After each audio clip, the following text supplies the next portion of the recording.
Hello student, आज हम लोग थ्योरम 10.4 जो स्टैंडर्ड 9 के सर्कल चैप्टर का है इसका हम लोग डिस्कस करेंगे। देखिए यहाँ पे ये क्वेश्चन किया गया है कि the line drawn through the centre of a circle to bisect code is perpendicular to the code.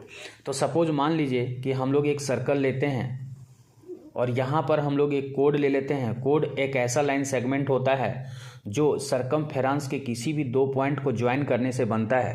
यानी कोड का डेफिनेशन हम लोग ये बोल सकते हैं, the line segment joining the two point of circumference is known as कोड। तो ये आपका कोड हो गया।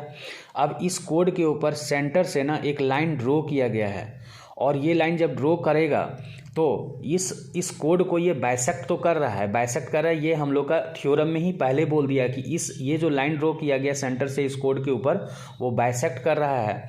तो बाइसेक्ट करने के लिए बात जो है ना ये प्रूफ करना है कि ये जो लाइन है वो इस कोड के ऊपर परपेंडिकुलर है। ये देखिए यहाँ पे लिखा हुआ है the code is perpendicular to the code bisect a code. यानी ये जो लाइन है, देखिए line drawn through the centre of a circle to bisect a code is perpendicular to the code. इसका मतलब ये हुआ कि ये जो लाइन ड्रॉन किया गया सेंटर से ये कोड को बाइसेक्ट कर रहा है और ये जो लाइन है वो इस कोड के ऊपर परपेंडिकुलर होगा। परपेंडिकुलर का मतलब वो कोड और इस लाइन के बीच में 90 डिग्री का एंगल यहाँ पे बनेगा। तो हम लोग को इसमें यही प्रूफ करना है। तो सबसे पहले हम लोग यहाँ पे जो गिवन है वो लिख लेते हैं। गिवन में हम लोग का क्या लिखा हुआ है, तो यहाँ लिखेंगे कि a circle with centre O. ये सर्कल है जिसका सेंटर ओ हम लोग ले लेते हैं और in which O L drawn A B. O L line जो है ए बी पे ड्रॉन किया गया है इस तरह से कि ए एल इक्वल टू हम लोग का बी एल हो रहा है। तो ये हम लोग का इतना गिवन है। अब इसके बाद हम लोग क्या करेंगे यहाँ पर टू प्रूफ। इसके बाद जो प्रूफ करना है हम लोग को, ये प्रूफ करना है कि O L perpendicular A B. That is हम लोग ये भी बोल सकते हैं कि angle O L B equal to 90 degree अगर प्रूफ करें तो इसका मतलब ये हुआ और इसका मतलब ये हुआ। ये दोनों एक ही मीनिंग देगा। अब इसके बाद हम लोग क्या करते हैं कि यहाँ पर हम लोग कंस्ट्रक्शन करते हैं। थोड़ा कंस्ट्रक्शन में हम लोग क्या करेंगे कि ये ओ ए को ज्वाइन कर देंगे और यहाँ पर ओ बी को भी ज्वाइन कर देंगे। तो यहाँ पर हम लोग क्या कर रहे हैं, joining O A and O B. जो ओ ए और ओ बी क्या हो जाएगा, अगर दी ओ ए को ज्वाइन करेंगे और ओ बी को ज्वाइन करें तो हम लोग ये भी जानते हैं ना कि सेंटर से सरकमफेरेंस के किसी भी पॉइंट को ज्वाइन करते हैं तो रेडियस बन जाता है। तो the distance between any point of circumference to the centre is known as radius. तो ये रेडियस बनेगा तो ये भी हमारा उसी तरह ये भी रेडियस हो जाएगा। तो ये हम लोग का एक पॉइंट जो होगा वो कॉन्ग्रुएंट ट्रायंगल के लिए प्रूफ हो जाएगा। अब देखिए कैसे प्रूफ करेंगे। तो सबसे पहले ये जो दो ट्रायंगल यहाँ पे बना है इन दोनों ट्रायंगल को कॉन्ग्रुएंट प्रूफ करेंगे। उसके बाद जो है फिर ये दोनों एंगल हम लोग का इक्वल हो जाएगा और इक्वल जब होगा तो हम लोग का ऑटोमेटिक लीनियर पेयर करके हम लोग इसका 180 निकाल के इसको प्रूफ कर देंगे। तो सबसे पहले देखिए इसका सबसे पहले हम लोग कॉन्ग्रुएंट निकालते हैं इन ट्रायंगल, इसको हम लोग प्रूफ करते हैं।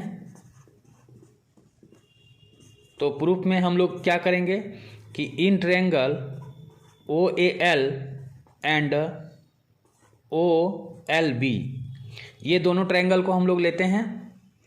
अब इसमें जो है सो यहाँ पर जो गिवन है, जैसे देखिए ए ओ इक्वल ए, या हम लोग ऐसे लिखेंगे O A equal O B equal to radius. ये दोनों रेडियस हो जाएगा जो कि इक्वल होता है। वहीं पर O L equal to O L, ये हम लोग का कॉमन दिख रहा है और हम लोग का गिवन में दिया हुआ था कि A L equal to B L.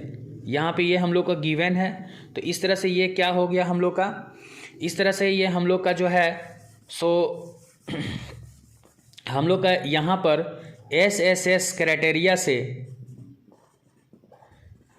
Criteria of congruency से क्या हो जाएगा, ये जो ट्रायंगल है ट्रायंगल ओ ए एल ये कॉन्ग्रुएंट हो जाएगा ट्रायंगल ओ एल बी। तो इस तरह से हमारा क्या होगा कि OAL और OBL हम लोग यहाँ पे ऐसे लिखेंगे, जब हम लोग यहाँ पे OAL लिखेंगे तो यहाँ पर OBL लिखेंगे। तो ये दोनों ट्रायंगल जो है हम लोग का क्या हुआ, कॉन्ग्रुएंट हो गया। और जब कॉन्ग्रुएंट हो गया तो इससे क्या हुआ हम लोग का बायसिपिसिटी क्या हो जाएगा, हम लोग का ये जो एंगल है OLB इक्वल टू एंगल हो जाएगा OLB। देखिए एक रूल है, जैसे ये साइड और ये साइड इक्वल हुआ तो ये साइड के फ्रंट में, यानी ये दोनों ट्रायंगल तो कॉन्ग्रुएंट हो गया, तो इसका ये दोनों साइड अगर इक्वल है तो इसके फ्रंट में ये जो कॉरस्पॉन्डिंग एंगल होता है ये, और इसका कॉरस्पॉन्डिंग ये भी दोनों आपस में इक्वल हो जाएगा।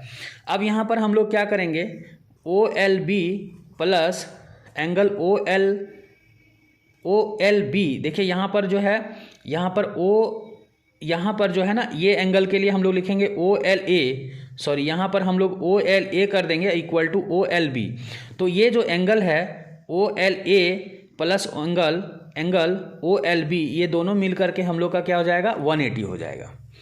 अब ये जो एंगल 180 हुआ तो इससे क्या हुआ, यहाँ पर चूंकि ये दोनों एंगल इक्वल है, ठीक है, तो ये दोनों को हम लोग चाहें तो एक ही जैसा लिख सकते हैं, यानी OLA के जगह में हम लोग OLB भी डाल सकते हैं, तो OLB डाल देते हैं यहाँ पर, तो एंगल OLB हो जाएगा, ये भी इक्वल टू 180 हो जाएगा। तो इस तरह से 2 एंगल OLB हो जाएगा इक्वल टू 180। तो यहाँ पर एंगल OLB इक्वल टू क्या हो जाएगा, ये 2 इससे डिवाइड हो जाएगा तो हम लोग का क्या होगा, 90 डिग्री आ जाएगा। और दैट मीन्स OLB 90 डिग्री आने का मतलब ही ये हुआ हम लोग का कि OL जो है वो परपेंडिकुलर है AB पर, तो OL परपेंडिकुलर हम लोग का क्या हो जाएगा, AB हो जाएगा। तो इट हैज़ बीन प्रूव्ड, ये थ्योरम हम लोग का इस तरह से प्रूव्ड हो गया। तो आई होप कि ये समझ में आया होगा, और नेक्स्ट वीडियो में हम लोग इससे आगे का थ्योरम हम लोग करेंगे।